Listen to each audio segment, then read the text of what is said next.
It's bright here. Yeah?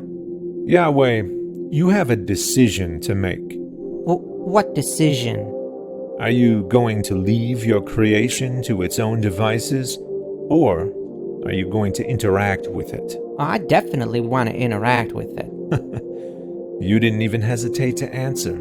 So? So, you already know how you intend to interact, don't you? Yeah, I've got a plan. Such a thing is not to be taken lightly, Yahweh. Do you plan to reveal your true nature to your creation? Of course. How will you do that? I'm gonna do it over there. Come, let's take a closer look, shall we?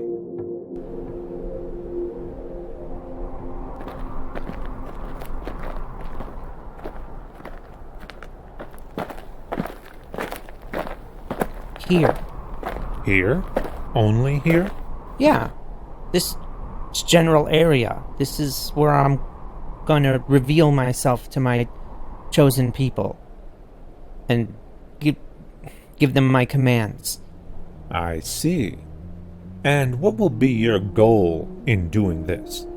To be loved and It's okay. You can tell me. and worshipped, And if they don't? then they'll perish. Yahweh, follow me.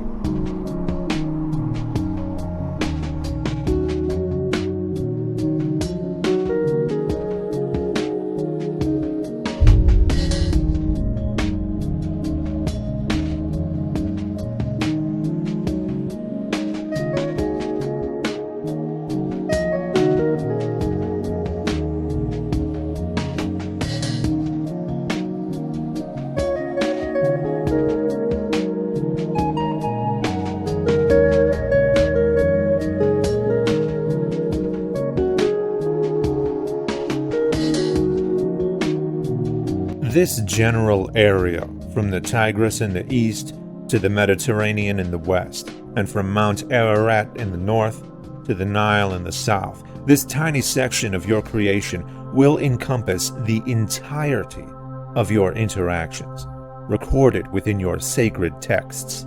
Tiny? This is a rather significant portion of land, if you ask me. Oh, it surely is, Yahweh, but this is hardly the extent of your creation. While you involve yourself with the traditions and politics of this little area of the world, the rest of the planet will continue in its many diverse ways without your interactions. They will develop their own religions and cultures, many of which will conflict with the ones you grace.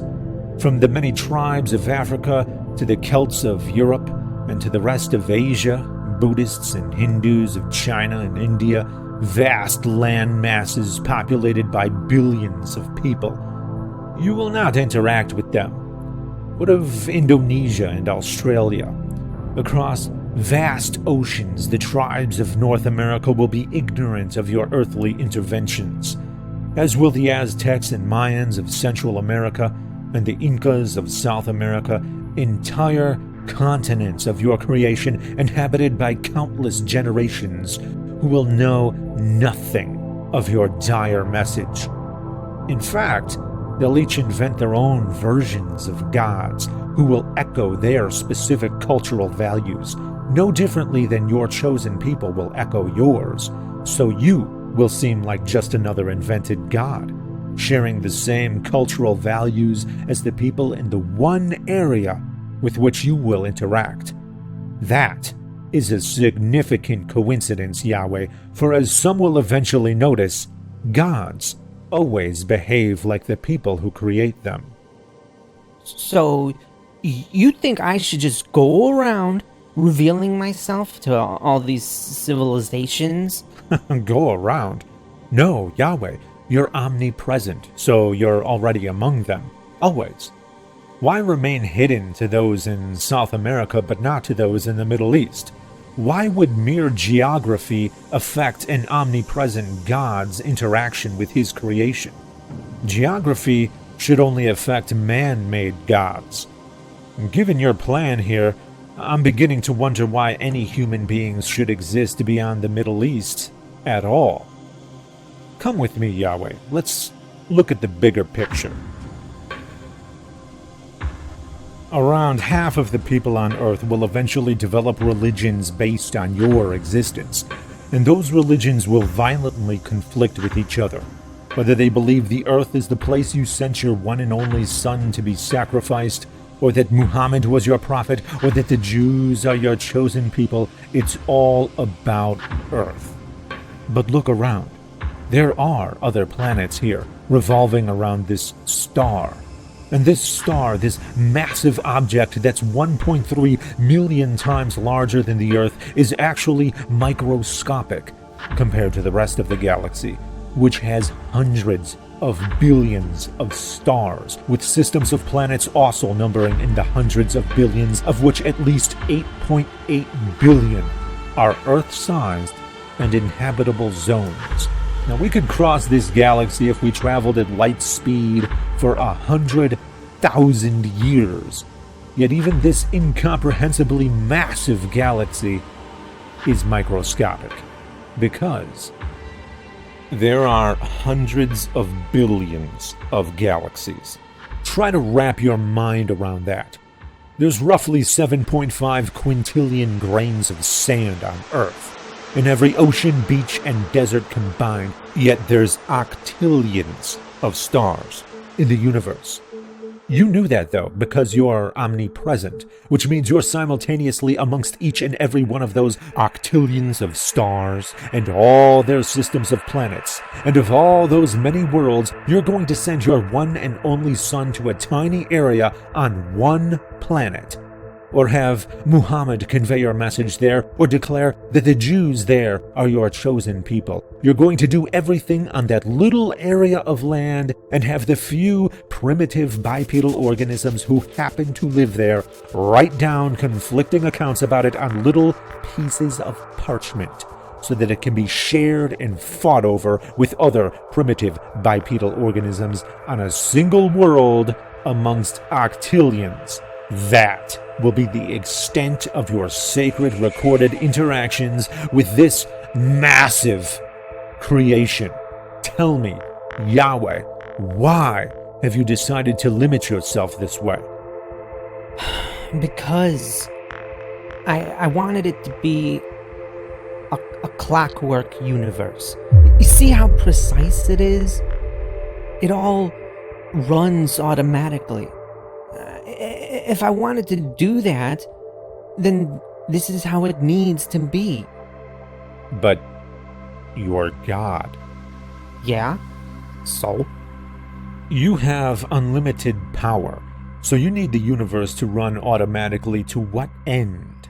You don't need to concentrate, you don't need to conserve energy, you don't need to devote time or resources elsewhere because you have unlimited time, unlimited resources. Yahweh, one day, people will be able to look beyond Earth. And where once they thought they'd find you, instead they're going to find countless other worlds and stars and galaxies. They're going to find a clockwork universe, automatic, running and dying, all on its own, according to the laws of nature, without requiring an omnipresent, omniscient, omnipotent, omnibenevolent, spaceless, timeless, supernatural being to run anything. But they're going to ask who created those finely tuned laws of nature. The design of the universe itself will be the evidence of my existence and nature. Will it? The question of fine-tuning will be inevitable, indeed, because each and every unknown that was attributed to your doing will eventually be discovered to be nature's doing. The question itself, however, will lead to an infinite regress. Why would you need to finely tune the laws of nature unless you are being restricted by some other laws beyond your control? And who created the laws that govern the necessity for God to fine-tune the laws of nature? If these laws dictated the nature of your creation, then how could you be called omnipotent? How could you be called God if your creation could only be created in one kind of way? If the laws of nature could only be one kind of way to permit life, and if the universe runs all on its own, then what does it need with a God? Because if that's the case, then you didn't actually design anything. You merely followed a set of instructions. Whose instructions? The presence of an all-powerful God doesn't explain anything at all. In your current state, I'm afraid you are ridiculously superfluous. Okay. Then, what would be a better way to fulfill my plan? I don't think you really want to hear the answer to that. I do. Just tell me. First, treat people equally. Do not have a chosen people and do not rely upon flawed human beings to spread your message, for they will corrupt it to achieve their own ends. Instead, you yourself should convey your message to everyone in your creation equally, with consideration to their unique standards across all 7 continents on Earth and everywhere on every other planet with intelligent life. That way, there could be no misunderstanding or deception regarding your message. Do not attempt to convince or coerce people to love you through rewards or punishments. It's not real love if it's not born of one's own volition. Do not make a clockwork universe. Create a universe that demands your presence and interaction in order to run, so that it will make absolutely no sense unless you are there to run it as an integral cog in the machine. That way, when people say the universe, they will not see an automatic universe like it is now, running and dying all on its own. They'll see a universe in which you are completely inextricable and undeniable. And if I just keep the universe the way it is?